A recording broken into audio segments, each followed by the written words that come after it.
మీరు ఎప్పుడైనా ఎదుటివారి మనసులో ఏముందో తెలుసుకోవాలని అనుకున్నారా?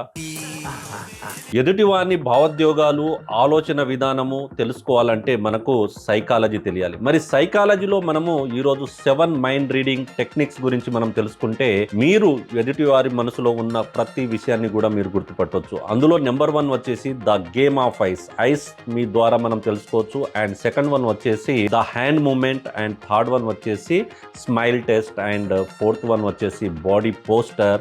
అండ్ ఫిఫ్త్ వన్ వచ్చేసి the lips. And sixth one వచ్చేసి head moment. Seventh one very important, the truth of test.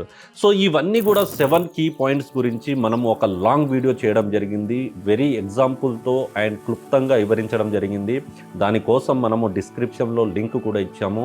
So more details మీరు తెలుసుకొని ఎదుటి వారి ఉన్న మనసులో ఏముందో తెలుసుకోవాలంటే లాంగ్ వీడియో పూర్తిగా చూసి మీరు నాలెడ్జ్ని అండ్ సైకాలజీలో మీరు కూడా కొత్త విషయాలు నేర్చుకుంటారు. ఇలాంటి మోర్ అప్డేట్స్తో మీ ముందుకు వస్తుంటాను. వీడియోని ఇస్తే లైక్ చేయండి. Thank you so much.